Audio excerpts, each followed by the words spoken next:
नाय च नंदगोपकुमाराय गोविंदाय नमो नमः।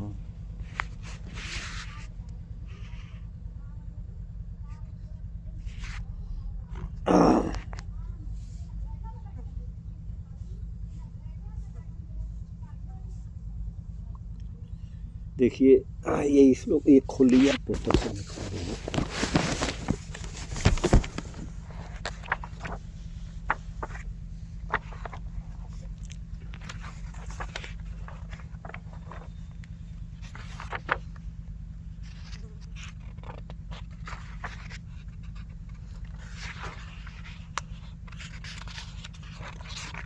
वही मूल श्लोक निकाल लीजिए, मूल श्लोक, उससे समझने में सुविधा होगी आपको। जी जी।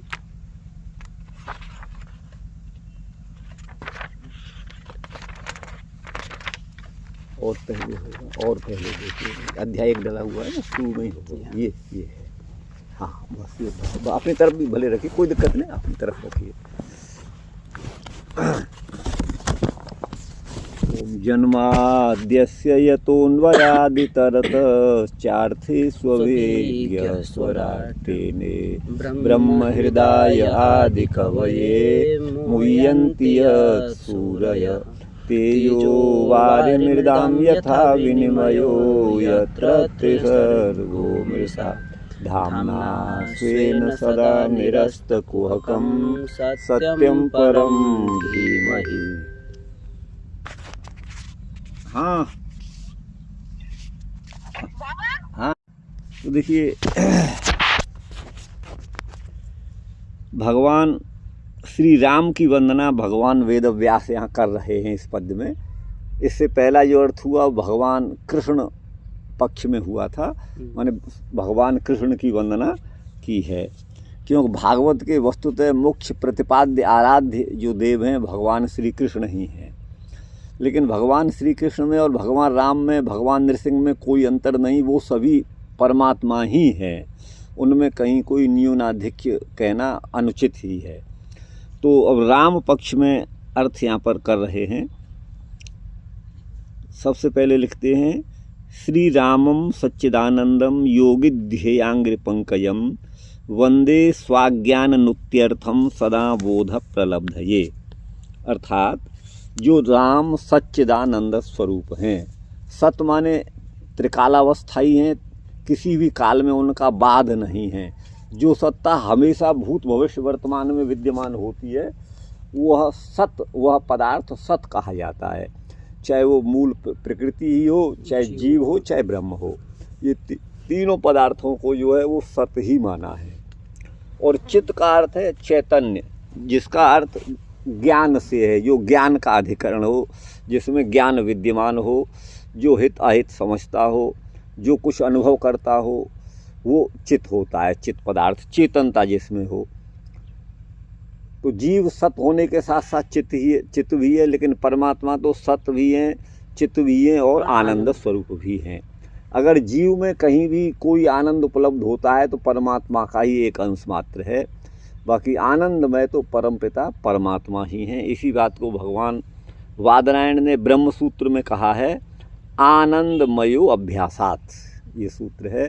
अर्थात वह परमपिता परमात्मा ही आनंदमय है। क्यों? परमात्मा के आनंदमयत्व का श्रुतियों में अनेक जगह अभ्यास किया गया है, अर्थात बार बार कहा गया है परमात्मा को आनंदमय। जीव ज्ञान स्वरूप कैसे है? जी देखिए, प्रत्येक जीव को उसकी योनि के अनुसार ज्ञान रहता है। जैसे मनुष्य योनि में जो जीवात्मा जाएगा उसे अपने मनुष्य जीवन के निर्वाह की सारी जो है वो ज्ञान जो है वो होता है। उसी तरह से उदाहरण के लिए आपको बता दूं, कोई जीवात्मा मनुष्य के योनि के बाद जिसने कभी जल संतरण नहीं किया हो और वो जीवात्मा अपने कर्म के अनुसार गो की योनि में अथवा भैंस की योनि में जन्म ले लेता है, तो वो स्वयं पानी में तैरना सीख जाता है। उसे कोई सिखाने की ज़रूरत नहीं है, वो उसका स्वाभाविक ज्ञान है, उसका स्वाभाविक ज्ञान है। लेकिन मनुष्य को तैरने की जो बात है वो स्वाभाविक नहीं है, वो कृत्रिमता है। वहाँ पर उसे पहले अभ्यास करना पड़ेगा, तब वो पानी में तैर पाएगा, आपको बता दूं। जी। लेकिन इन पशुओं को कोई अभ्यास नहीं करना पड़ेगा, ये उनको स्वाभाविक ज्ञान होता है, आपको बता दें। अच्छा, ये अपने अहित और अहित को स्वयं पहचानते हैं। अब पशुओं को देखिए, गायों के बारे में लिखा है, चारई पश्यन्ति राजानः, है ना। राजा लोग जो हैं अपने गुप्तचरों के द्वारा हमारे राज्य में क्या हो रहा है इस बात को देखते हैं, है ना। लेकिन गावो घ्राणेन पश्यन्ति, गाय जो है सूंघ करके बता देती हैं कि यहाँ इस जमीन पर पैर रखने योग्य है अथवा नहीं है। मनुष्य में वो शक्ति नहीं है। अच्छा, कछुए के जीवन की जो पद्धति है, मछली मत्स्य के जीवन की जो पद्धति है, एक तोता मैना के जीवन की, मोर के जीवन की जो पद्धति है, वो स्पेशल ज्ञान है उनको। चिड़िया एक बया होती थी, आजकल कम दिखती हैं इधर। घोंसला पेड़ों पर आपने कभी देखा होगा संभवतः, या नहीं देखा होगा। तिनकों का इतना बढ़िया जोरदार बना लेती थी, आंधी में तूफान में वो गिर भी नहीं सकता था और पानी की एक बूंद भी नहीं जा सकती थी। जी हाँ। आप समझिएगा। तो ये उसका स्वाभाविक ज्ञान है। लेकिन कोई मनुष्य अगर उसने ट्रेनिंग नहीं ली है तो उससे कहें तुम वस्त्र बुन दो तो नहीं बुन पाएगा, पहले उसे देखना पड़ेगा, समझना पड़ेगा, तब वो करेगा। लेकिन उनको ये स्वाभाविक ज्ञान है। तो ये जीवात्मा जो है अपनी जिस योनि में जाता है, वही उसी के अनुरूप, उसके जीवन के अनुरूप जो जो आवश्यक होता है, वो परमात्मा की कृपा से वो ज्ञान उस जीवात्मा को हो जाता है। जैसे मनुष्य योनि में मनुष्य का क्या मूल जी स्वभाव जी है? जी, देखिए अब जो मनुष्य है ना, तो मनुष्य को जिंदा रहने के लिए जो भी है वो सब करता है। अगर धर्म अधर्म, यद्यपि मानव जीवन तो परमात्मा का एक उपहार है कि ये ऐसा है जिसमें सत्य असत्य को, भूत भविष्य को पहचाना जा सकता है, अपने आत्मा का अनुभव किया जा सकता है और हित अहित को समझ सकता है। यद्यपि हित अहित तो पशु पक्षी भी जानते हैं अपना, लेकिन ये जो है उससे ऊपर उठ कर के ये परमात्मा तक पहुंचने की शक्ति माने इसके मस्तिष्क में परमात्मा की कृपा से प्राप्त हुई है। तो ये जो है भूत भविष्य के बारे में अपना विचार करने में सक्षम है और उसके अनुसार माने केवल बुद्धिमत्ता के बल पर ही मनुष्य जो है सारे जितनी 84 लाख योनियाँ हैं उनमें से एक मनुष्य ही सारी बाकी एक कम 84 लाख पर शासन कर रहा है। आप देखिए, हाथी को बस में कर रखा है, शेर को बस में कर रखा है, अब आपको इसने क्या नहीं बस में कर रखा, आप समझिएगा। तो जितनी भी योनियाँ हैं वो इस केवल ज्ञान के बल पर हैं।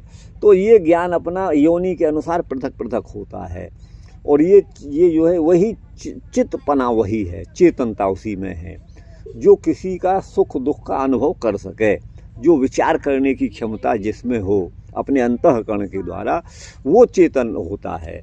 तो ये केवल न तो बुद्धि में नहीं है, जो 24 तत्व हैं उन 24 तत्वों में जो प्राकृत हैं वो न तो मूल प्रकृति में है जो त्रिगुणात्मिका है, न वह बुद्धि का पहला जो परिणाम है, अर्थात सृष्टि की उत्पत्ति में सबसे पहले प्रकृति से बुद्धि तत्व उत्पन्न हुआ। बुद्धि का दूसरा नाम सांख्य दर्शन में, सांख्य शास्त्र में महत्तत्व है। उसके बाद महत्तत्व से माने बुद्धि से अहंकार उत्पन्न होता है और अहंकार से 5 ज्ञानेंद्रियां, 5 कर्मेंद्रियां, 1 मन और 5 तन्मात्राएं माने रूप रस गंध स्पर्श शब्द उत्पन्न होते हैं। और फिर उनमें जो 5 तन्मात्राएं हैं उनसे रूप रस गंध स्पर्श से 5 महाभूतों की उत्पत्ति होती है। तो ये कुल मिलके जो भी 24 तत्व हैं जिनका संघात हमारा शरीर, पशु पक्षियों का शरीर, वो सभी तत्व उसमें हैं। लेकिन जो विवेक है, ज्ञान का यहाँ संबंध है, वो 23 हुआ ना। जी जी 5 जी, ज्ञान इंद्रिय, 5 कर्म इंद्रिय, 5 हाँ देखिए एक तो मूल प्रकृति हो गई। अच्छा, हाँ, मूल प्रकृति हो गई, करके 24 हो गया। ठीक। दूसरा जो है बुद्धि हो गई, उसके बाद तीसरा अहंकार हो गया। अहंकार की 16 संतति हो गई, 5 ज्ञानेंद्रिय, 5 कर्मेंद्रिय, 1 मन, ठीक है ना। जी हाँ। और वो 5 वो हो गई ना। जी हाँ। अच्छा, तो कितने हो गई? 16 हो गया, 16 और 2 18 हाँ। और 1 19 हो गया। 19 हो गया और 5 जो है वो, ये 24 है। अच्छा, 25वां जो तत्व है वो जीवात्मा है। अच्छा। तो इसी के बारे में सांख्य दर्शन कहता है कि 25 तत्वज्ञो यत्र तत्राश्रमे वसेत। वो जिस किसी आश्रम में रहे, गृहस्थ में, वानप्रस्थ में, सन्यास में, जटी मुंडी सिखी वापी, चाहे जटाधारी योगी हो, सन्यासी हो, अथवा मुंडन कराया हुआ हो, अथवा जो है शिखाधारी हो, ब्राह्मण हो या जो भी हो, किसी भी जाति का हो, वो मुच्यते इस प्रकृति के बंधन से मुक्त हो जाता है, इसमें कोई संशय नहीं है। केवल यही शर्त है कि इन 25 तत्वों का विवेक उसे हो गया हो। और विवेक का अर्थ केवल जान लेना मात्र नहीं है, जैसे नाम मात्र से तो मैं भी जान रहा हूँ, लेकिन उस पर आरूढ़ हो गया हो। ये मैं जीवात्मा इन सबसे पृथक हूँ, मेरा इस शरीर से भी कोई संबंध नहीं है। भूमि और भवन और धन दौलत की तो बात छोड़ो, इस पर आरूढ़ हो जाना ही ज्ञान है। आरूढ़ कैसे हो जाएगा? हाँ देखिए, आरूढ़ तो यही विचार से, विचार पूर्वक होता है। ये संसार हमको छोड़ना ही पड़ेगा, ये हमसे नहीं छोड़ेंगे तो भी छूट जाएगा। ये विचार जब दृढ़ हो जाएगा तो जीवात्मा की आसक्ति धीरे धीरे अपने आप कम होती जाती है। जगत की नश्वरता का बोध जब होता है ना, तब जो है उस प्राणी को इससे वैराग्य होता है। और सामान्यतया जो हम जैसे लोग हैं वो तो यही मान के बैठे हैं कि हम सत्य हैं, ये संसार भी हमेशा रहेगा और जो हम कुछ कर रहे हैं बस वही है। उदरम भरणो जीवा, वो अपना उदर पूर्ति करो, बस इसके अलावा और कुछ है नहीं। सामान्यतः हमने यही मान रखा है। और वास्तविकता ये है, ये हर आदमी को मालूम है कि माने जीवन के साथ मृत्यु जुड़ी हुई है, लेकिन उसे हम भूले रहते हैं हमेशा। आपको बता दें, मृत्यु को जिसका ज्ञान होगा, जिसको ये ज्ञान होगा कि ये अपना शरीर भी नहीं रहना है, तो वासांसी जीर्णानि यथा विहाय, ये जब बोध इसमें आरूढ़ व्यक्ति हो जाएगा तो फिर वो उसकी आसक्ति हट जाती है। और परमात्मा की प्राप्ति में 1 मिनट का भी समय नहीं लगता है, यदि हमारी भावना इस पर दृढ़ हो गई। माने संसार की आसक्तियों से, भाई है क्या, परमात्मा के और जीवात्मा के बीच में ये प्रकृति है, और प्रकृति के ये 24 तत्व हैं, उन्हीं से बना हुआ सारा संसार है। और ये जो है जड़ है, आपको बता दें अचेतन है, और ये विकार है प्रकृति का, ये मूल प्रकृति भी नहीं है, ये प्रकृति का विकार है। और ये जो है विकार एक दिन नहीं रहेगा, अपनी मूल प्रकृति में समाहित हो जाएगा। कुछ भी नहीं रहना जो 24 तत्वों में महतत्व जो बताए, महतत्व क्या है? बुद्धि, महतत्व न बुद्धि, तो वो भी तो 5 है ना? नहीं, बुद्धि एक है ना। तो ये तो बुद्धि के 8 भेद आगे किए गए हैं, आगे वो अलग बात है। जैसे पहले तो मूल प्रकृति होगी, हाँ मूल प्रकृति, और उससे बुद्धि, हाँ महान कहिए, बुद्धि कहिए, हाँ, बुद्धि, और उसके बाद अहंकार, अहंकार कहिए, और उससे उत्पन्न हुए 16, तो फिर 19 हो गए, 19 हो गए। हाँ, और 5 तन्मात्राएं, रूप रस गंध स्पर्श शब्द, तो 24 हो गए ना। हाँ, तो फिर तो 5 ज्ञान इंद्रिय, 5 कर्म इंद्रिय, हाँ, एक मन, हाँ हाँ, तो ये तो और 5 तन्मात्रा, इतना मिलाकर 16 हो गए ना। हाँ हाँ, और फिर देखिए मैं आपको श्लोक बोल रहा हूँ सांख्य कारिका का, प्रकृतिर महांस ततो अहंकार, हाँ 3, तस्माद गणश्च 16 का, अहंकार से 16 उत्पन्न होते हैं। ये जो अभी गिनाए हैं आपको, जी हाँ, 19 हो गए। हाँ, और तस्माद अपि 16 का, उन 16 में से भी पंचभ्य पंचभूतानि, जो 5 तन्मात्राएं रूप रस गंध स्पर्श और शब्द हैं, उनसे 5 महाभूत उत्पन्न होते हैं। 5 महाभूत का नाम? पृथ्वी जल तेज वायु आकाश। अच्छा हाँ, ठीक, ये है ना। गंध तन्मात्रा से पृथ्वी उत्पन्न होती है, रस तन्मात्रा से जल उत्पन्न होता है, और जो है स्पर्श तन्मात्रा से वायु उत्पन्न होती है, और रूप तन्मात्रा से अग्नि उत्पन्न होता है, और शब्द तन्मात्रा से आकाश होता है, ये उत्पन्न होता है। ये जो है इस प्रकार जो भी है, इसी बात को मीराबाई ने बड़े माने शब्दों में, हिंदी के शब्दों में कहा अपने उसमें पद में, जेताई दीखे धरण गगन बिच ते साई सब उठ जासी। माने धरती और आकाश के बीच में जो भी कुछ दिखाई दे रहा है वो उठ जासी, माने नष्ट हो जाएगा, एक दिन उठ जाएगा, समाप्त हो जाएगा, ये रहना नहीं है। तो ये ज्ञान मीरा को था, खाली केवल भक्ति नहीं थी, उसे इतना ज्ञान में आरूढ़ थी वो। तभी तो राजघराने की तो पुत्र वधू थी वो, आपको बता दें। वो क्या माने आराम ऐसा आराम नहीं भोग सकती थी, सब भोग सकती, लेकिन उनको ये ज्ञान हो गया कि ये सब कुछ नहीं है, नहीं, बिल्कुल। तो फिर यही है। चलिए आगे चलते हैं। तो ये जो जन्माद्यस्य श्लोक है, इसका जो है अगला जो अर्थ है वो है श्री रामचंद्र परक है। तो जो योगी ध्येयांग्र पंकजम, योगियों के ध्येय हैं जिनके अंघ्र पंकज माने चरण कमल, अंघ्री चरण को कहते हैं, पंकज माने कमल, माने जिनके चरण कमल की आराधना अथवा ध्यान योगीजन करते हैं, जो सच्चिदानंद स्वरूप हैं, ऐसे भगवान श्री राम हैं। उन भगवान राम को वंदे में प्रणाम करता हूँ, उनकी स्तुति करता हूँ किस लिए? स्वाज्ञान नुत्यर्थम। स्व माने अपने अज्ञान के, नुत्यर्थम माने समापन के लिए, अपने अज्ञान का विध्वंस करने के लिए, और सदा बोध प्रलब्धये, जो शाश्वत ज्ञान है उस ज्ञान का लाभ अर्थात उसकी प्राप्ति के लिए भगवान राम के चरण कमलों की, उन चरण कमलों की वंदना करता हूँ जिनका योगीजन समाधि की अवस्था में ध्यान करते हैं। ये अब देखिए रामचंद्र परक अर्थ है। सर्वावतारेषु पुरा राम एव समुद्रम उल्लंघ्य सीता रूपाम श्रियम अवाप। सभी अवतारों में भगवान राम का एक ऐसा अवतार है जिन्होंने समुद्र का उल्लंघन करके सीता रूपिणी भगवती श्री को माने महालक्ष्मी को अवाप माने प्राप्त किया था। अतस्तध्यानेन, अतः उन्हीं भगवान रामचंद्र का ध्यान करते हुए प्रारंभिक जो ग्रंथ है, अर्थात जिस ग्रंथ को लिखना भगवान वेद व्यास अभी प्रारंभ कर रहे हैं, जो उनका अभीष्ट ग्रंथ है, उस ग्रंथ है ना जी। तो उसी प्रकार जैसे भगवान राम समुद्र का उल्लंघन करके तो सीता रूपी महालक्ष्मी को भगवान राम ने प्राप्त किया था, उसी प्रकार से जो प्रारंभिक जो ग्रंथ श्रीमद् भागवत महाशास्त्र है, ये भी जो है महान अवधि माने समुद्र के समान है, गंभीर है, विशाल है, अथाह है, अगाध है।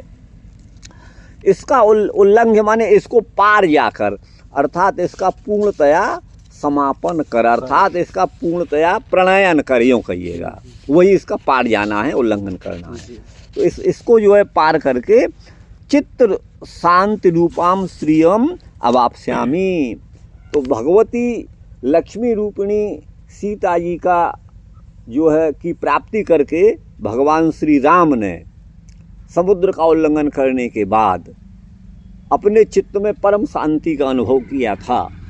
उसी तरह से मैं इस ग्रंथ रूपी महासागर के पार जा कर के मैं भी उन्हीं परमात्मा की कृपा से चित्त शांति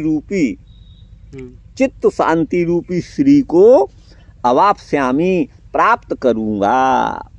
इत्थम मनसि निधाय, ऐसा मन में विचार करके, इस बात को मन में रख करके कौन? भगवान वेद व्यास बादरायण, वो राम स्मरण रूप मंगलम आचरती।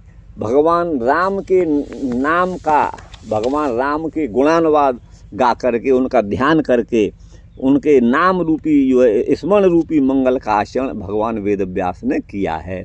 अर्थात जन्माद्यस्य जो है इसके प्रतिपाद्य यहाँ पर श्री राम हैं, ये अर्थ बताया जा रहा है। तो यह श्लोक से भगवान श्री राम की आराधना, उनका ध्यान कैसे होता है, इस बात को व्याख्या में स्पष्ट किया गया है। क्या कहते हैं? जन्माद्यस्येति। देखिए, सत्यम परम धीमहि, वयम तम परम सत्यम धीमहि। हम सब, भगवान वेद व्यास कहते हैं कि हम माने मैं शिष्यों सहित वेद व्यास, अर्थात अपने वैशंपायन आदि जो शिष्य हैं, 5 ही शिष्य भगवान वेद व्यास के थे जो प्रसिद्ध हैं। उनमें एक सुखदेव जी हैं जो उनके पुत्र भी हैं। तो मैं अपने शिष्य मंडली सहित हम सब, अर्थात वयम तम रामम हृदय मनसा धीमहि, हम उन भगवान राम का अपना मन माने हृदय से, अंतःकरण से ध्यान करते हैं। तम कम, वो कौन? श्री राम हैं। तब कहते हैं यत्र त्रयाणाम रावण कुंभकर्ण इंद्रजिताम सर्गो निश्चयो, अर्थात जहाँ यत्र त्रिसर्गो मृषा, आप यहाँ पर देखिएगा, यत्र त्रिसर्गो मृषा, जहाँ पर त्रिसर्ग, सर्ग माने निश्चय, सर्ग का अर्थ है यहाँ पर निश्चय, तीनों का, रावण का, कुंभकर्ण का और मेघनाद का जो इंद्रजीत है, इन तीनों का सर्ग जो माने निश्चय है। देखिए, सर्गो माने निश्चय, उनका क्या निश्चय था कि रामम मारयामो, रामो व आसमान मारेष्यति। उनका निश्चय था या तो हम राम को मार डालेंगे या राम ही हमको मार डालेंगे, ऐसा उनका सर्ग माने निश्चय था। इत्येवं रूप, ऐसा जो उनका निश्चय था, है ना, जी वो सत्य त्रिसर्गो अमृषा और मृषा, इसमें दोनों अर्थ निकलते हैं। जी। ठीक है ना। तो उनका जो निश्चय था हम राम को मार डालेंगे, ये उनका जो निश्चय था, ये तो मृषा माने मिथ्या था। मिथ्या था। और राम हमको मार डालेंगे, ऐसा जो उनका निश्चय था, ये निश्चय करके युद्ध में आए थे, वो सत्य सिद्ध हुआ। अमृषा, तो इसमें अमृषा कहाँ है? ये है ना त्रिसर्गों में खंडाकार अवग्रह पूर्व रूप हुआ है, जी आप हाँ, समझिएगा। तो हुआ। ठीक है ना। जी तो यहाँ जो है वही कहते हैं मृषा अर्थात सत्यो मृषा वा, या तो राम हमको मार डालेंगे या हम राम को मार डालेंगे। जी हैं, ये सत्य हो अथवा असत्य हो। अब इनमें दोनों पक्षों में एक सत्य होगा, दोनों तो सत्य होंगे नहीं। यदवा दूसरा अर्थ करते हैं त्रिसर्गो मृषा, यत्र त्रयाणाम, अर्थात यहाँ पर तीन बातें भगवान राम के सामने उपस्थित थीं। पित्राज्ञा पालन, शिव धनु रामर्दन और अब्धि सेतु करण, अर्थात पिता की आज्ञा का पालन करना, अर्थात राजपाट को छोड़ करके वन में जाना, ये पिताजी की आज्ञा। और शिव जी के धनुष का भंग करके भगवती लक्ष्मी रूपिणी सीता जी की प्राप्ति करना, ये दूसरा। और तीसरा अब्धि सेतु करना नाम, अब्धि माने समुद्र पर, सेतु माने पुल जो बांधा था। ये तीनों प्रकार के जो भगवान राम के सर्ग माने निश्चय हैं, वो अमृषा माने सत्य है। सत्य जो भगवान राम ने पिता की आज्ञा का पालन मुझे करना ही चाहिए, मैं करूँगा, पहला निश्चय। इस धनुष को, शिव धनुष का भंग करके लक्ष्मी रूपिणी भगवती सीता को प्राप्त करना है, ये दूसरा निश्चय। और तीसरा सेतु बंध, समुद्र पर पुल बांधना। ये तीनों ही जिनके निश्चय थे, सर्ग माने निश्चय हैं, वो अमृषा अर्थात सत्य हैं। ऐसे भगवान श्री राम हैं। तो यत्र त्रिसर्गो मृषा, ये आप देख रहे हैं जी। अच्छा, किम च यो राम, और राम कैसे हैं वो राम जिन्होंने ये तीन निश्चय किए? तो बोले जन्माद्यस्य, है ना, जी जी, अर्थेषु अभिज्ञ, जन्माद्यस्य यतः, ये है। अर्थात यतः माने जिससे इस संसार का उद्भव हुआ है, वो परब्रह्म श्री राम हैं। इसमें कुछ अक्षर मिटे हुए हैं। अब कहते अर्थेषु अभिज्ञ जन्मन आदि कारणम, है ना, जन्मन आदि कारणम अज्ञानम अस्यति नाशयति इति जन्माद्यस्यम। अब यहाँ पर देखिए दूसरा अर्थ यहाँ ये कर रहे हैं राम के पक्ष में, जन्माद्यस्य का अर्थ दूसरा कर रहे हैं। तो जन्म आदि, यहाँ देखिएगा जन्म आदि, अर्थात मेरे आपके अथवा पूरी सृष्टि में जो भी चराचरात्मक प्राणी हैं, उन सब के जन्म का, आदि का अर्थ है कारण। आदि माने कारण। मैंने इस योनि, मानव योनि में जन्म इस भरतिया गांव में लिया, आपने अपने कुल में जन्म लिया, हर प्राणी अपने अपने कुल में जन्म ले रहा है, अपने अपने पूर्व जन्म के प्रारब्ध और कर्म के अनुसार। तो आखिर हम सबका जन्म क्यों होता है, फिर मर जाते हैं, आखिर हो क्यों रहा है?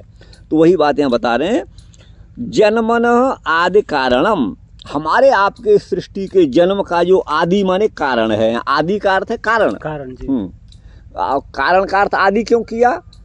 कि कारण हमेशा आदि ही होता है, कार्य जो है वो पश्चातवर्ती होता है। आदि में जो रहेगा, पहले मिट्टी रहेगी फिर घड़ा रहेगा, ये नहीं, पहले सूत रहेगा फिर वस्त्र रहेगा। तो पहले कारण होगा फिर कार्य होगा, ये नियम है। तो जन्म आदि माने हमारे आपके सारे संसार के जन्म का जो आदि माने कारण है, वो क्या है? अज्ञान। अज्ञान माने माया।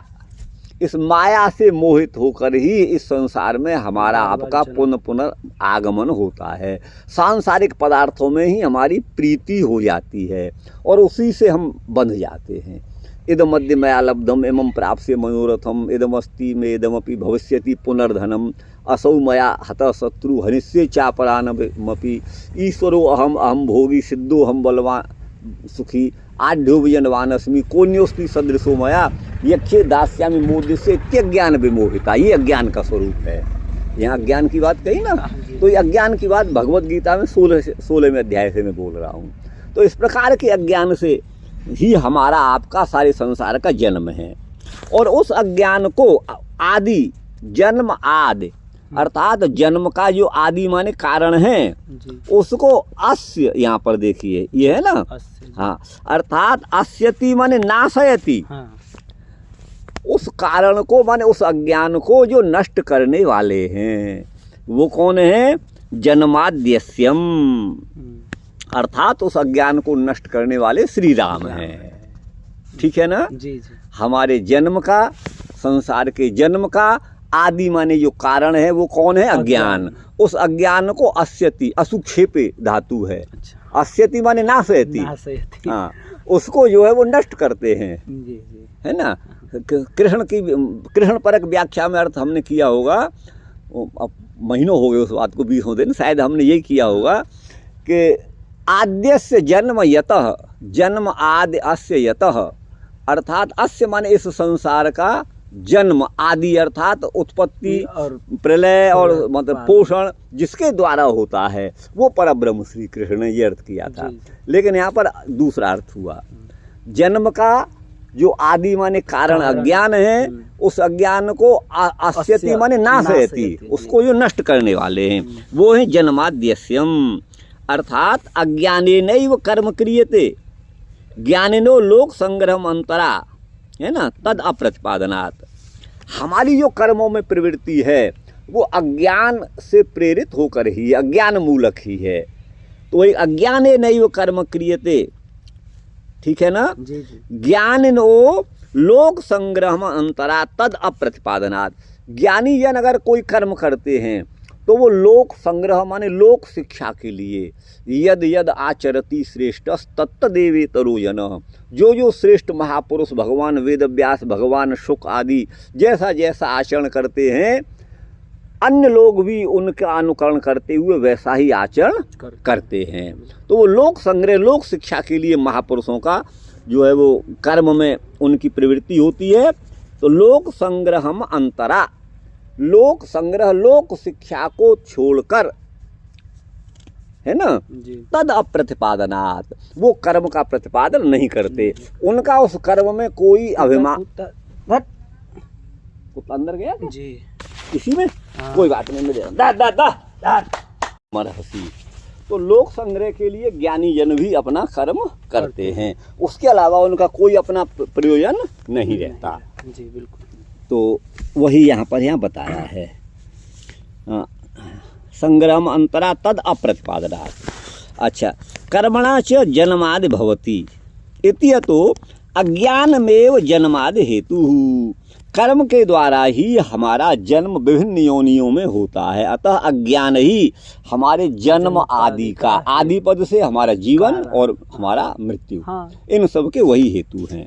तथा च जन्माद्यस्यम, है ना, ज्ञानम तस्मै यतते प्रयतते इति जन्माद्यस्य यतः।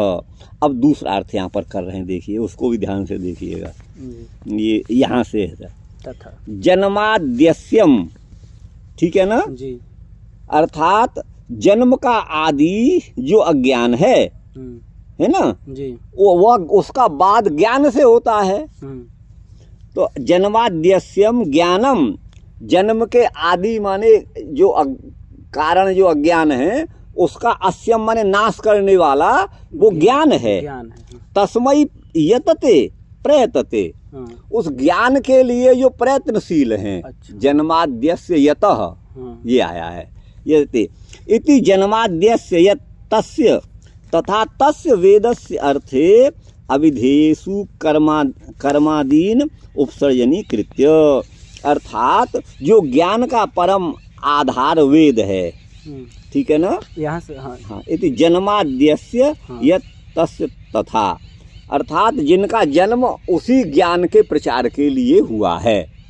जन्म आद्यस्य यस्य तस्य तथा, तस्य वेदस्य ज्ञान, समग्र ज्ञान का भंडार वेद है।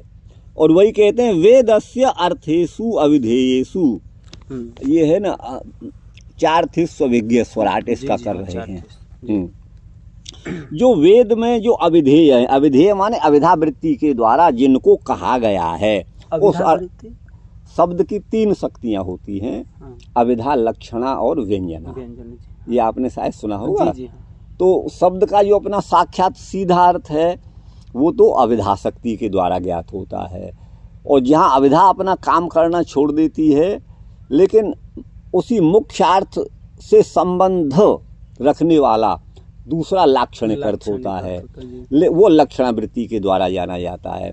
लेकिन जहाँ वो शक्ति भी, लक्षणा शक्ति भी अपना कार्य छोड़ देती है, अविधा शक्ति की भी पहुँच या नहीं होती, वहाँ पर तीसरी व्यंजनावृत्ति के द्वारा शब्दार्थ का बोध होता है। अविधा तो समझ गया, लक्षणा भी समझ गया, और ये व्यंजना का थोड़ा एक बार बता दें। अच्छा देखिए, तो पहले इसको कर लें, हाँ, फिर आप अभी पूछ लीजिएगा तो उस पर बोलेंगे।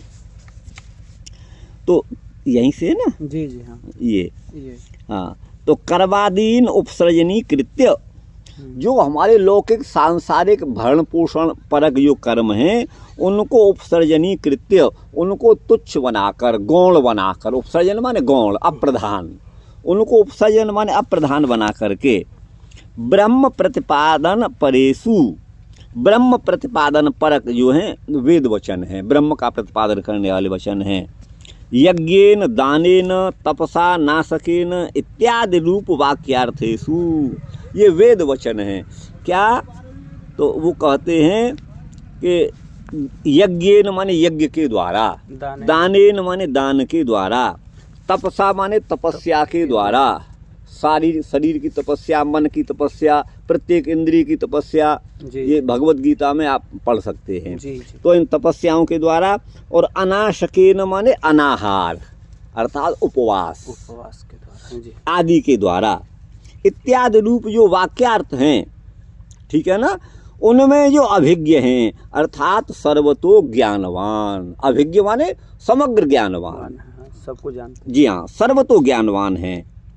ततएव तस्य आविर्भाव श्रुते, क्यों ततएव तस्य आविर्भाव श्रुते, क्योंकि उसी परमात्मा से ही, उन्हीं भगवान राम से ही श्रुति का आविर्भाव हुआ है, अर्थात उनके निश्वास हैं, तस्य निश्वसितम वेदा, है ना, तो उन्हीं से उनका आविर्भाव है। आविर्भाव श्रुते ऋचः सामान्य जग्गिरेति श्रुतेर वेदाभ्यासे नैव ज्ञानम उत्पद्यते, अर्थात ये जो शास्त्रों में कहा गया है, ऋचः सामान्य जग्गिरे, ये यजुर्वेद में कहा गया, आप पढ़ते होंगे, और ये पुरुष सूक्त में ही है।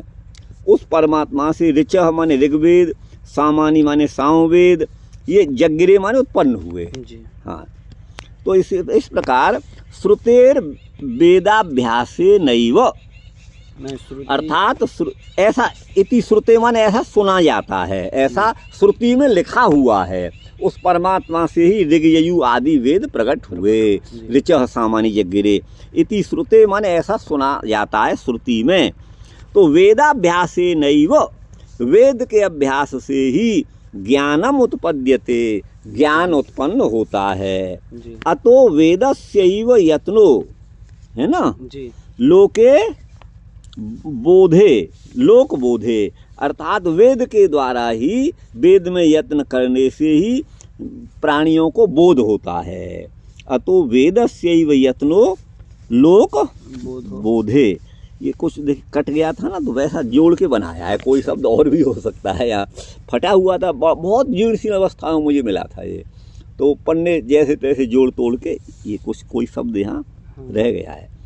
तदुक्तम ज्ञानम उत्पद्यते पुंसाम निगमाभ्यसनात् ध्रुवम, ये कहीं पुराण का श्लोक है, अर्थात पुंसाम माने पुरुषों को, ज्ञानम उत्पद्यते, ज्ञान उत्पन्न होता है, कैसे? निगमाभ्यसनात्, वेद का अध्ययन करने से, वेद का अभ्यास करने से, ध्रुवम माने निश्चय है, ये निश्चय है कि पुरुषों को वेदाभ्यास के द्वारा ज्ञान की प्राप्ति, ज्ञान का अधिगम होता है, ध्रुवम माने निश्चय ही।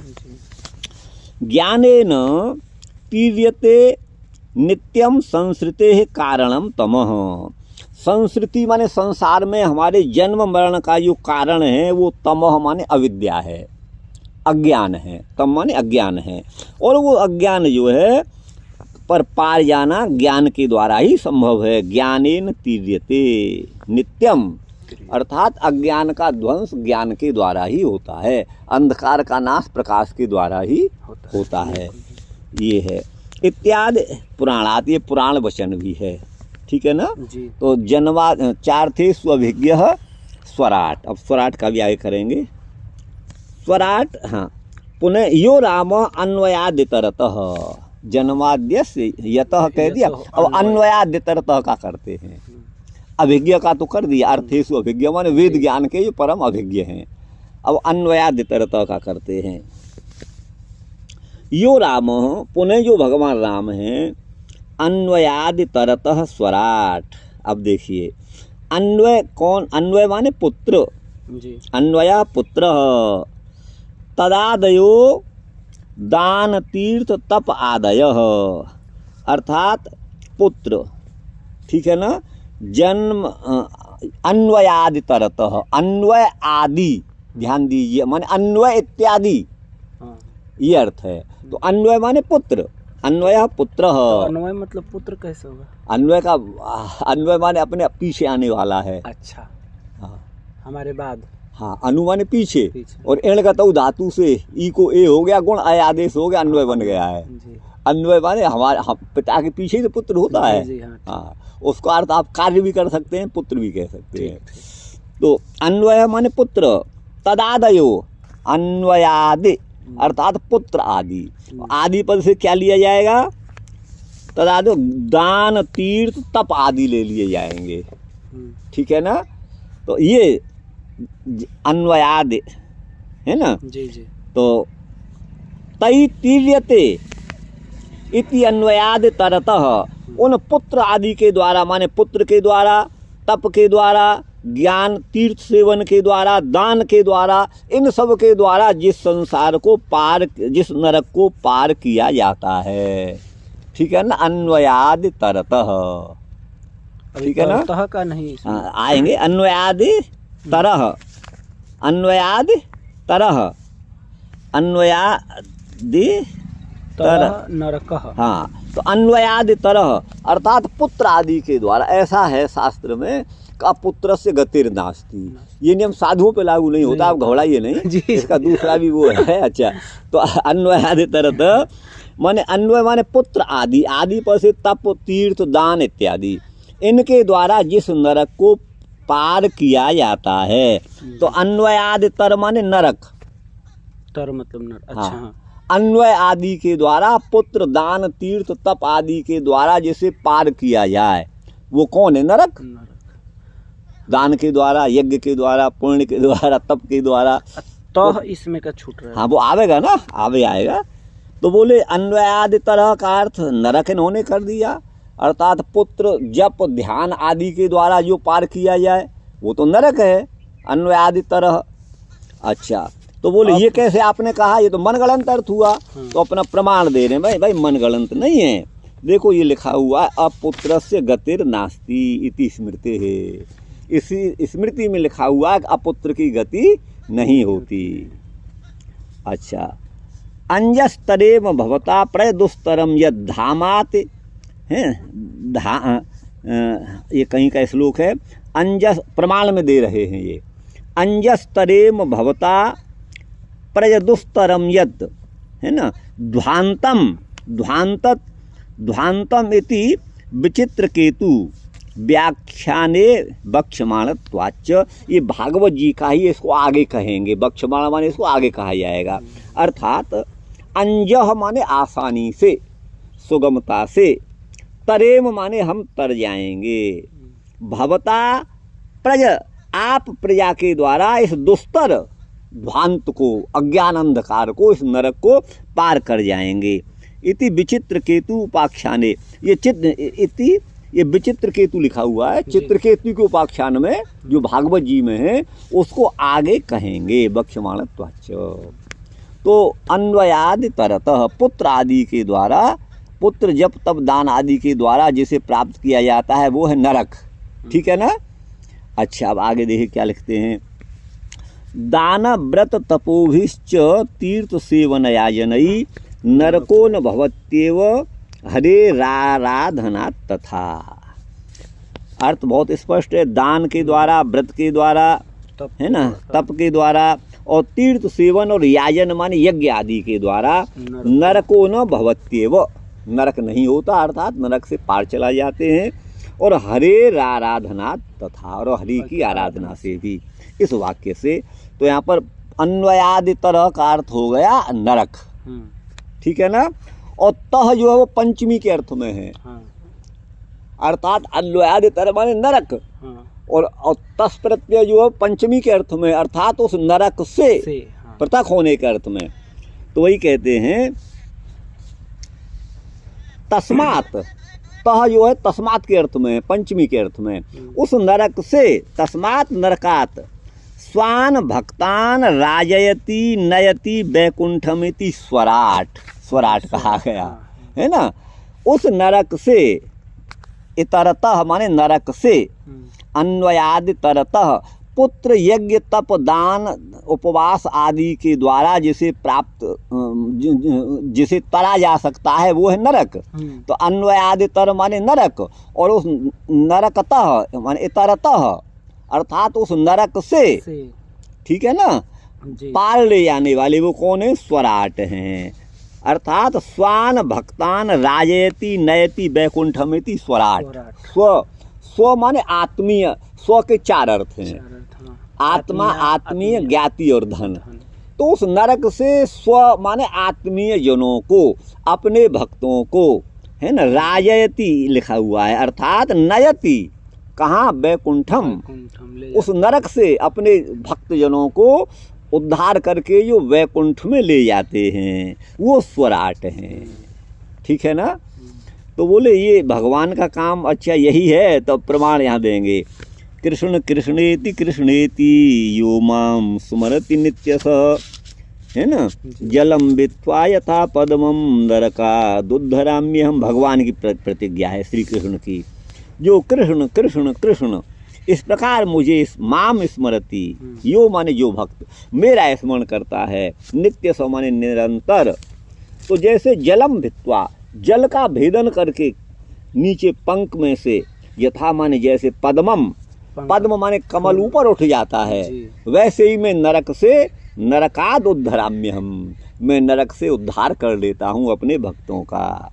तो वही स्वराट, अपने आत्मीय जनों को राजयति माने नयति, कहाँ, वैकुंठम, स्वराट का अर्थ कर दिया प्रभु जी, है ना।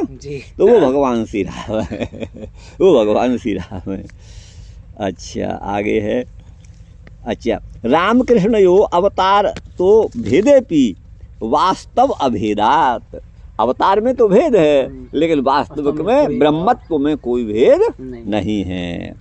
तो कृष्णोक्ति रामोक्ति रेव, भगवान कृष्ण की उक्ति राम की ही उक्ति है।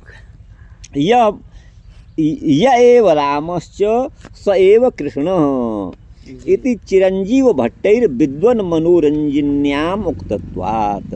जो भगवान राम है वही श्री कृष्ण है, जो श्री कृष्ण है वही राम है। यह बात का प्रतिपादन, इस तथ्य का प्रतिपादन चिरंजीव भट्ट नामक महामनीषी विद्वान ने विद्वन मनोरंजनी पुस्तक में कहा है। यश्च कवये, हाँ अच्छा। अब देखिए कवये तेने ब्रह्म हृदय आदि कवये, तो आदि कवि माने लक्ष्मण, वही आगे करेंगे।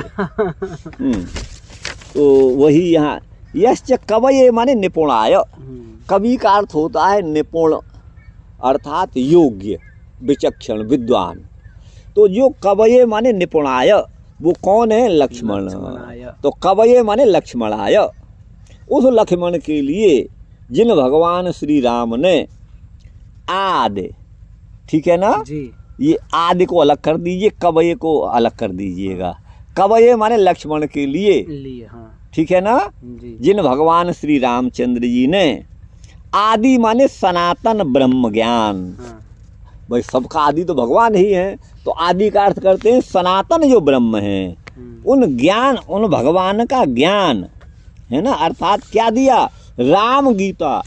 जैसे भगवान श्री कृष्ण ने अर्जुन को महाभारत के युद्ध में गीता का उपदेश किया, भगवान श्री राम ने लक्ष्मण जी को ये जो है ये राम गीता का उपदेश दिया है। किसका उपदेश दिया है, राम गीता।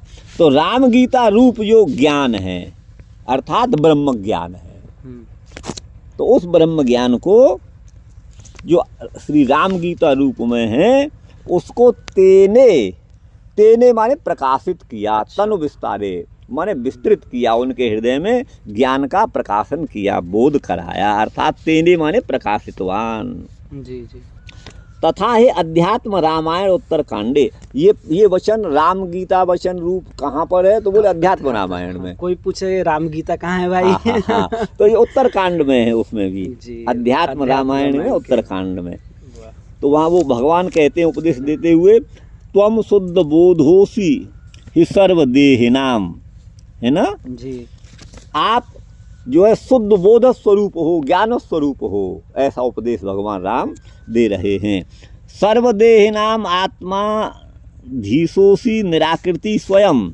अच्छा, ये नहीं भगवान राम के प्रति कोई कह रहा है, आप ही नित्य बोध स्वरूप हो और सभी देहियों के आप ही अंतरात्मा हो, और आप ऐसा होते हुए भी निराकृति स्वयं, आप आकार रहित भी व्यापक भगवान भी आप ही हो। इत्यादि रूपम लक्ष्मण वाक्यम श्रुत्वा, ये लक्ष्मण जी का वचन भगवान राम के प्रति है। त्वम शुद्ध बोधोसी सर्वदेहिनाम आत्मा से धीसोसी, माने आप उन सभी की आत्माओं के अधीश हो, आप पर ब्रह्म हो, आप शुद्ध बोध स्वरूप हो, और निराकृति माने निराकार भी आप ही हो, स्वयं हो। इत्यादि लक्ष्मण वाक्यम, ये लक्ष्मण जी का वाक्य जो है अध्यात्म रामायण में उत्तरकांड में है। इसको सुन करके तो आदौ स्ववर्णाश्रम वर्णित क्रिया कृत्वा, आदि में अपने वर्ण आश्रम के अनुरूप जो भी क्रियाएं हैं, जो भी कृत्य अपेक्षित हैं, उनको कृत्वा माने करके, इत्यादिना तम बोधितवान, इत्यादि के द्वारा उनको बोध दिया था, उनको बोध कराया था लक्ष्मण जी को। कोई मिटा हुआ है तो ज्ञाने तद्बोधक शास्त्रे सूर्योपि अधीत शास्त्रापि मुह्यंती, तो मुह्यंती तो सूर्य, इस प्रकार के उस ज्ञान में, परम ज्ञान में, बोधक शास्त्र में, सूर्योपि माने अधीत शास्त्रा, सूर्य माने विद्वान, अर्थात जिन्होंने शास्त्रों का अध्ययन किया है, ऐसे महामनीषी विद्वान भी जिसके विषय में मुह्यंती मोहित हो जाते हैं, मुह्यंती तेषामपि ब्रह्म बाहुल्यात, उनको भी भ्रम पड़ जाता है, वो भी बहक जाते हैं, वो भी तत्व के निश्चय से च्युत हो जाते हैं, है ना जी। बाहुल्यात नात्म साक्षात्कार हो जाए थे, और उनको आत्म साक्षात्कार नहीं होता, क्यों? बड़े बड़े विद्वान भी इस विषय में मोहित हो जाते हैं। तो कीदृशम तम, है ना जी। तो स्वेन इति, कैसे हैं भगवान जिनका हम ध्यान करते हैं, सत्यम परम धीमहि, वो राम कैसे हैं? तो यहाँ पर कहते हैं निजेन असाधारणेन धामना स्वेन, है ना, यहाँ है धामना स्वेन सदा निरस्त कुहकम, जो अपने, है ना, निजेन, है ना, धामना स्वेन, स्वेन माने निजेन, जो अपने निज, असाधारण, धाम माने तेज के द्वारा, अर्थात सत्ता स्फूर्ति रूप के द्वारा, सदा सत्यम परमार्थ भूतम, ठीक है ना जी, जो हमेशा परमार्थ भूत हैं, और निरस्ता त्यक्ता पूर्व भूमि नियस्तई, उसी ज्ञान के आधार पर देखिए बाकी तम साधारणेन धामना स्फूर्ति रूपेण सदा सत्यम परमार्थ भूतम निरस्ता त्यक्ता निरस्त कुहकम का कर रहे हैं, देखिए निरस्त कुहकम का, तो निरस्ता माने त्याग दी है पिता के वचन पर, कु माने भूमि को, कु माने भूमि, कु का अर्थ भूमि ही होता है, तो निरस्त माने त्याग दिया है, कु माने भूमि को, भूमिर यैर, है ना, तेन भूमिर यैस, ते निरस्त कवह, उनको निरस्त कवह बोलेंगे बहुवचन में, कु का बहुवचन में, कवह गुरु का गुरवह की तरह, हाँ, तई ह्रियते प्राप्यते इति निरस्त कुहक।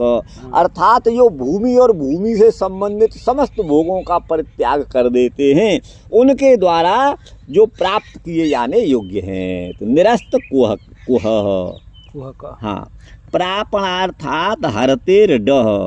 देखिए कुह है और दूसरा जो क है कुह क में, कु माने पृथ्वी, ठीक है ना। और ह जो है का अर्थ है प्राप्त करने योग्य। ये ह्री धातु जो है प्रापणार्थ में है, ह्रियतेर प्राप्यते का अर्थ लिखते हैं। तो कैसे कि प्रापणार्थात धरते, प्राप्ति अर्थ में ह्री धातु से ड प्रत्यय हुआ है। ड में अब बचेगा, टी का लोप हो जाएगा। टी क्या है, ह्री में री का लोप हो जाएगा, तो ह बचेगा, वो ड के अ से मिल जाएगा, तो कोह बन जाएगा। और आगे जो क है वो स्वार्थ में क प्रत्यय है। सएव निरस्त कोह क, निरस्त कोह को ही निरस्त कोह कहेंगे। स्वार्थ में क प्रत्यय है, स्वार्थे क लिखते हैं। तो निरस्त कुहकम ग्रामाद वनम क्षित भुजोपि ययुर यदर्था अग्रे बक्षति। राम अवतार का ये श्लोक एक चरण दे दिया है। अर्थात त्यक्ता यह है ग्रामाद वनम क्षितिभुजोपि, अर्थात जो राजा होते हुए भी वो गांव छोड़ करके वन को चले गए। इस अर्थ का एक श्लोक आगे 9वें स्कंद में आएगा भगवान राम के उसमें, तो है ना, अपि है ना। तो वही कहते हैं ग्रामाद वनम क्षितिभुजोपि, जो राजपुत्र होते हुए भी जिन्होंने ग्राम को त्याग करके वन का सेवन किया, है ना। और ययुर माने चले गए, राम लक्ष्मण सीता तीनों ही चले गए। यदर्था, जिस पिता की आज्ञा पालन करने के लिए। इस बात को अग्रे वक्षति आगे कहेंगे 9वें श्लोक में। पुनः तेजो वार मृधाम यथा योग्यम परम प्रकाशकम देहादीनाम प्रकाशस्य आत्मा धीनत्वात्। हमारी देह जो है, देह के अंदर बुद्धि भी है, मन भी है, चित्त भी है, अहंकार भी है, पांचों अलग अलग ज्ञानेंद्रियां भी हैं, पांचों कर्मेंद्रियां भी हैं। जो कुछ हमारे शरीर में पूरा सिस्टम कार्य कर रहा है, वो जो ज्ञान हमारे इस जड़ शरीर का नहीं है, वो ज्ञान आत्मा के ही अधीन है।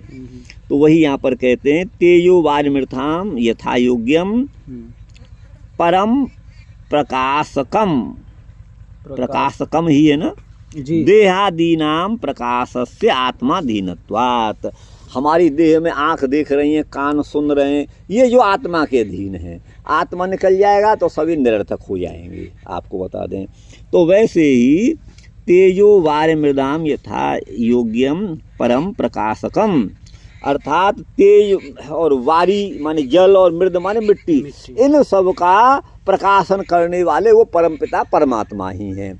ठीक उसी तरह से जैसे हमारी आत्मा हमारे इंद्रिय देह आदि का प्रकाशन करती है, आत्मा से ये प्रकाशित होते हैं।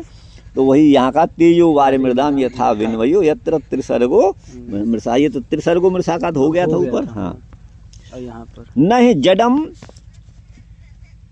चैतन्यम अंतरेण प्रकाशते। जड़ वस्तु चेतन के बिना प्रकाशित नहीं हो सकती। जड़ नेत्र, जड़ श्रवण अपना कोई कार्य नहीं कर सकते बिना उस चेतन आत्मा के। वही कहा नहीं जडम चैतन्यम अंतरेण प्रकाशते यत सत्तया सर्वमिदम प्रकाशते। जिस परमात्मा की सत्ता से ये सारा विश्व प्रकाशित हो रहा है।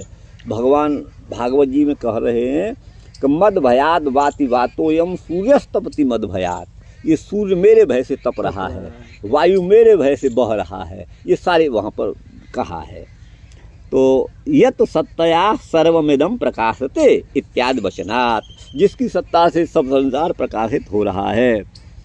कथम भूता वयम, हम कैसे हैं जो भगवान का ध्यान करें, तो कहते हैं विनिमय। अब देखिए विगतो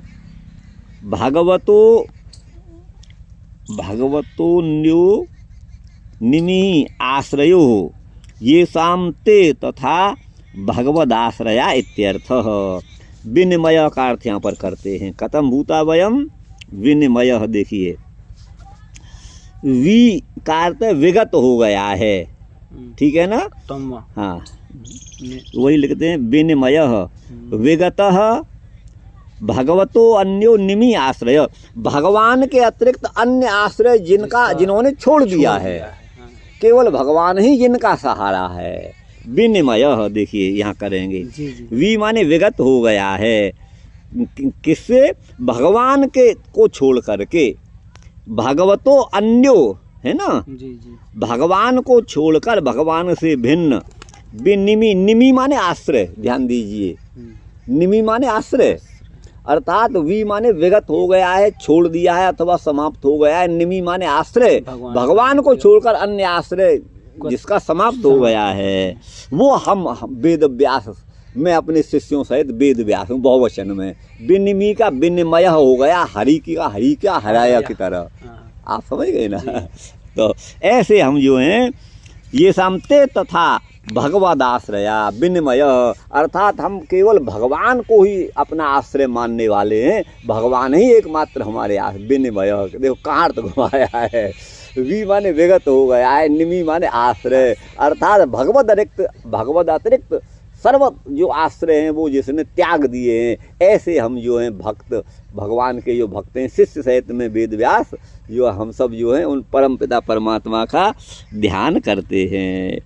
तो अब देखिए निमि राजा आश्रयश्च इति कोशात, निमि का अर्थ राजा भी, निमि नाम के राजा भी हुए और निमि का अर्थ आश्रय भी है। तो विनिमय विनिमि जिसने अन्य आश्रय छोड़ दिया है, विनिमि बहुवचन में विनिमय, तो वयम का संपर्क वहाँ से है, विनिमय माने अन्य का सहारा छोड़ने वाले, वयम माने हम सब, उस सत्य स्वरूप पर ब्रह्म परमात्मा का ध्यान, श्री राम का ध्यान करते हैं, ठीक है ना। जिनके समक्ष जो है त्रिसर्गो मृषा माने कुंभकर्ण, रावण और मेघनाद का जो निश्चय था वो मिथ्या पड़ गया, माने हम राम को मार डालेंगे, ये उनका निश्चयता मिथ्या पड़ गया। इसका इस परख से इसका एक बार हाँ अच्छा, अब इसको छोड़ के इससे माने नहीं, मतलब इसी का जो है ना, अब इतना एक एक तोड़े ना, अब इसी श्लोक का अर्थ जो है इसके द्वारा अच्छा कर दे,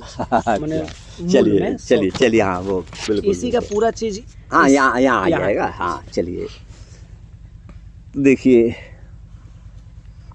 जन्म का जो आदि, यहाँ भगवान जो वेद व्यास हैं, जिस प्रकार भगवान राम ने समुद्र का उल्लंघन करके भगवती सीता को जो लक्ष्मी रूपिणी प्राप्त किया था, वैसे ही हम इस महासागर के समान इस महान भागवत शास्त्र के पार जा करके हम भी जो है चित्त शांति रूपी लक्ष्मी का जो है को ग्रहण करेंगे, शांति को प्राप्त करेंगे। इसी आश्रय से भगवान वेदव्यास अपने प्रारंभिक ग्रंथ के आदि में भगवान श्री राम का स्मरण रूप मंगलाचरण करते हैं। तो देखिए, जन्म आदि अस्य, अर्थात इस संसार में सामान्य प्राणियों के जन्म का जो आदि माने कारण है वो अज्ञान है, और उस अज्ञान को नष्ट करने वाले है ना भगवान राम हैं, जिसके द्वारा जो अज्ञान जिन भगवान की कृपा से ही नष्ट होता है। और अन्वयादि तर माने, अन्वय माने पुत्र आदि, और आदि पद से ले लिया जाएगा यहाँ पर जप तप तीर्थ नियम व्रत शुभ साधन आराधन जो भी है, तो उसके द्वारा जिसे तरा जा सकता है वो नरक है।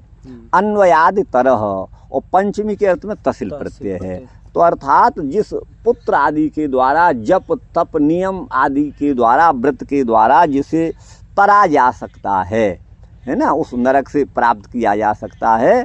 तो जिस परमात्मा को नरक को तरने के बाद प्राप्त करेंगे है ना, वो श्री राम है। अन्वयादि तरतः अर्थे स्वभिज्ञ, जो वैदिक समग्र अर्थ हैं उन सभी में जो अभिज्ञ माने पूर्णतः, जो अभिज्ञ माने ज्ञानवान हैं, अर्थात उन्हीं परमात्मा के मुख से ऋग्वेद यजुर्वेद आदि सभी वेद जो हैं प्रकट हुए, उन वेदों के, और वो स्वराट, और वहीं अपने धाम में स्व माने अपने आत्मीय भक्तों को, राजयति माने नयति, अपने धाम में आनंद स्वरूप धाम में अपने स्व माने आत्मीय भक्तों को राज माने ले जाने वाले वो भगवान स्वराट हैं। और यह माने जिन्होंने है ना, कवये माने निपुण लक्ष्मण के लिए, आदि माने उस ज्ञान को जो राम गीता रूपी ज्ञान है, जिसको अध्यात्म रामायण में बताया गया है, जहाँ लक्ष्मण को उपदेश भगवान राम ने दिया है, उस उपदेश को कवये माने निपुण जो है उस लक्ष्मण के लिए उस ब्रह्म ज्ञान का उपदेश अपने हृदय से मन से दिया था। और जिस ज्ञान के विषय में सूर्य माने मनीषी विद्वान भी मोहित हो जाते हैं, उस ज्ञान को भगवान राम ने लक्ष्मण जी को दिया था, राम गीता रूपी ज्ञान दिया था। तेजो वार मृदाम यथा विनिमयो यत्र त्रिसर्गो मृषा। तो जैसे तेज, वारी और मृद माने मिट्टी, ये वस्तुतः क्या है? अब देखिए यहाँ पर दो भूत छूट गए, तो ये वायु और आकाश। अब यहाँ पर इसका अर्थ ये भी मैंने पहले किया होगा कि जैसे तेज में माने अग्नि में तो वारी बुद्धि हो जाती है, जो रेगिस्तान में सूर्य की किरणें पड़ती हैं ना, तो वहाँ जल प्रतीत होता है मृग को, वही मृग मरीचिका है। तो एक में दूसरे की प्रतीति होना, ये अर्थ है। लेकिन यहाँ पर इसका ये अर्थ किया है, जो तेज माने अग्नि, वारी, मृद, इन सब के जो अवभाषक हैं वो भगवान ही हैं। और वो जो है हम कैसे हैं? विनिमय, वी माने त्याग दिया है, विगत हो गया है, नष्ट हो गया है, निमि माने अन्य आश्रय जिनका, ऐसे हम विनिमय बहुवचन में, अर्थात हम सभी ने अन्य का सहारा, अन्य का आश्रय छोड़ दिया है। निमि माने आश्रय। ऐसे हम सभी जो है भक्त भगवान का जो सत्य स्वरूप हैं उनका ध्यान करते हैं। और जिन्होंने निरस्त माने त्याग दिया, कु माने भूमि को, अर्थात वन को चले गए भगवान माने जो है अपने पिता की आज्ञा प्राप्त करके, ऐसे भगवान जो राम श्री कृष्ण, ऐसे जो परमात्मा जो श्री रामचंद्र जी हैं, जो परम सत्य स्वरूप हैं, ठीक है ना जी। और जो अपने धाम, जो अपने आत्मीय जनों को अपने धाम में ले जाने वाले, ये तो स्वराट में अर्थ कर दिया। और वो अपने स्व माने स्वेन माने अपने धाम माने तेज के द्वारा निरस्त कुहकम अज्ञान का भी नष्ट करने वाले, ये भी अर्थ इसका हो जाता है। अथवा जिन्होंने अपने उसी ज्ञानावस्था में स्थित होकर के कु माने भूमि को, निरस्त माने त्याग दिया और वर को चले गए, ऐसे परम सत्य स्वरूप जो भगवान श्री राम हैं, उनको हम जो है उनका ध्यान करते हैं। ये इसका है। और ये हाँ, ये रह गया। हाँ, इसको नहीं। अच्छा, उसमें था कुंभकर्ण इत्यादि का। हाँ, तो त्रिसर्ग वो ये तो पहले ही बता दिया ना मैंने। हाँ। त्रि माने कुंभकर्ण, मेघनाद और रावण का, सर्ग माने निश्चय, हम भगवान राम को मार डालेंगे, उनका ये निश्चय, सर्ग माने निश्चय, मृषा माने मिथ्या हुआ।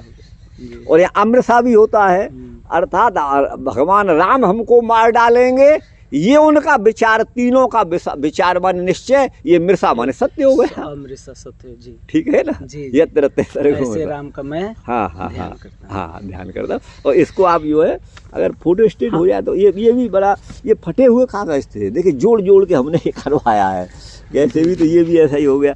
तो जितना हो